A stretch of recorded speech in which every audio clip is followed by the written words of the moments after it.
So I made this presentation so that it can kind of scroll through, and if you read it, it's pretty self-explanatory. However, I would like to add a little more context to it.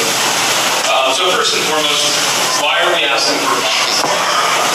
Vermilion school buildings, they are aging, and they are in urgent need of repair and modernization. We have issues like leaking roofs, we have inefficient heating and cooling systems, we have outdated classrooms that no longer meet modern educational standards. I was just scrolling through and looking up when our buildings were actually built. Our high school is 57 years old. Our middle school is 49 years old. I couldn't really find a lot of data. I found a lot of different data for the bus garage. I think it was piecemeal, parted together, but it's 77 years old. And the newest building that we have, it seems like it was just yesterday, our elementary is already 10 years old. So why are we asking for bonds? Well, a couple reasons. Vermilion has always used its general fund to pay for capital repairs and upgrades. The cost of these projects, they're just getting too great to continue to follow this model of funding.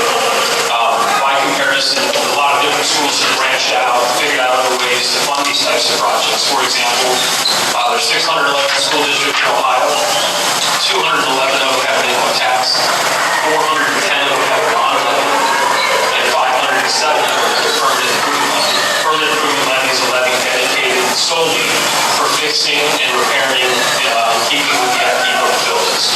It can't be spent for anything else. So Vermilion is one of 43 schools in Ohio that only has its general fund to pay for these types of repairs and upgrades.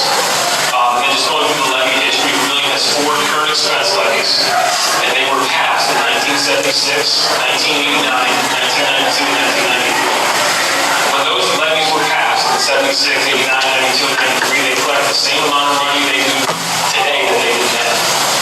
They haven't increased. And then the last operating levy was an emergency levy that Vermilion passed in 2008. So we've had a couple things happen, since the passage of these levies. First and foremost, we have COVID. As you all read in the news, that schools received funding from the federal government for COVID in the form of ESSER funding. So we received our first round of ESSER in 2020. It's for $259,000.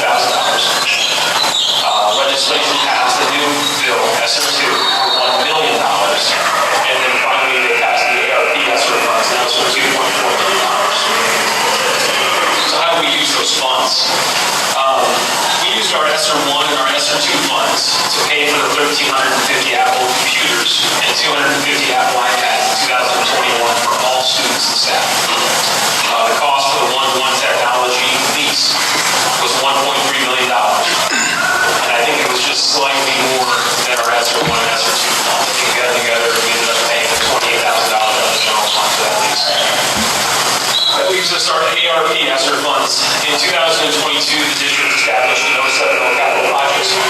What we did is we transferred $2 million from the general fund to that 070 capital projects fund. And that $2 million, or 1.923 million of it, was obtained from the reimbursement of our ARP ESSER funds. Now, the thing about ARP ESSER funds, they require 20% of the grant to be spent on remediation, summer learning, or extending the school year. So we had 1.93 million, and then we had to withhold 428,000 specifically for remediation, summer learning, or extending the school year. So what do we do with those funds? Well, we put a new roof for $500,000 on the middle school. We put a new HVAC system for $1.1 million on the middle school. And then we actually bought a new hot water tank for the high school for just under $50,000. The district used the remaining 20% of the funds on hiring 4 reading specialists. 3 elementary school. So how are we spending our money for these types of projects? This is a projection in just the last 4 years. We spent $3.4 million on other things such as technology and learning. Everything that basically doesn't fit the category until February. So $1.6 million on HVAC, just over $500,000 on roofing, $390,000 on vehicles and buses, another $430,000 this year on vehicles and buses, and then another $400,000 next year on buses. We spent $264,000 on gutters and drainage, $210,000, $36,000 on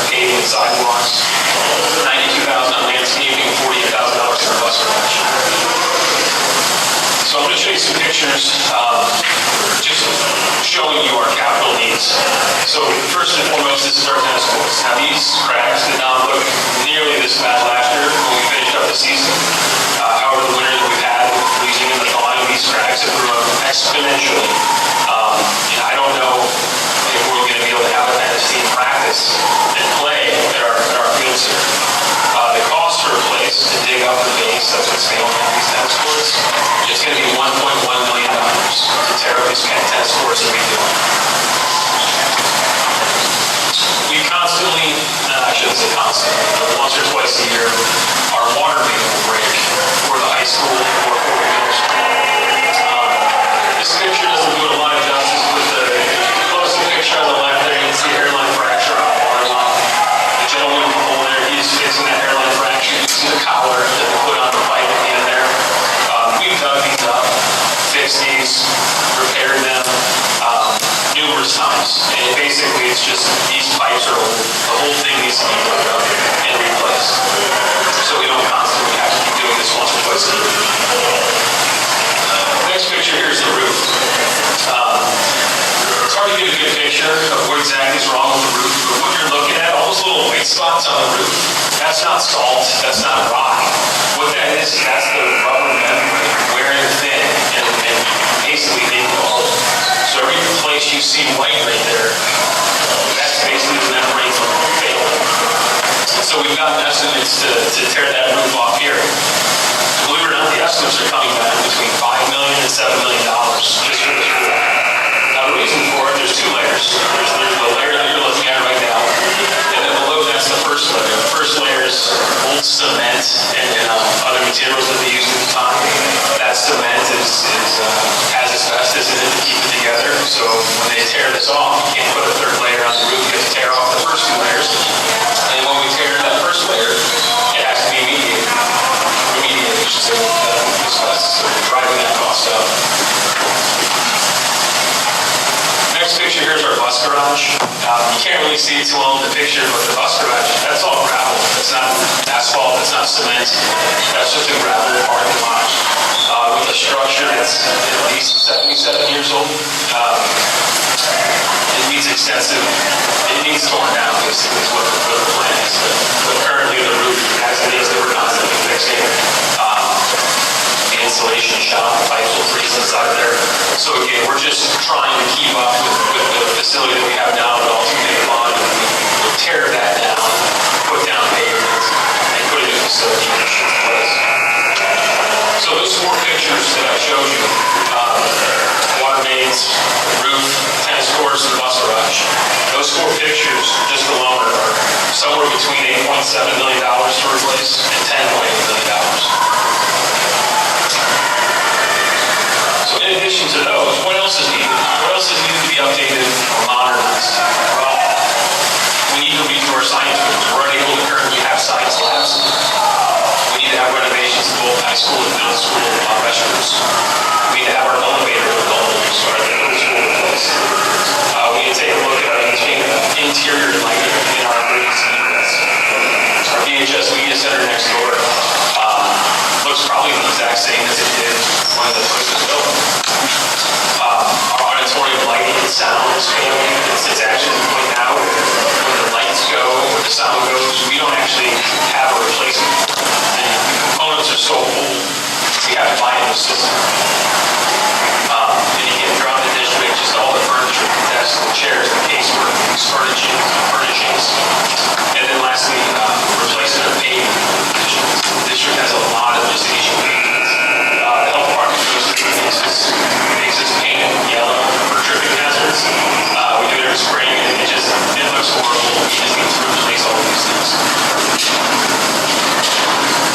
So, talking about bonds, what kind of bond we use? And then most importantly, too, like how long are we asking for bonds? So a bond levy is about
some less just to give everybody an idea of where we're going on this. Okay? Any questions? Okay. Thank you, everybody. Thank you, Justin. Justin.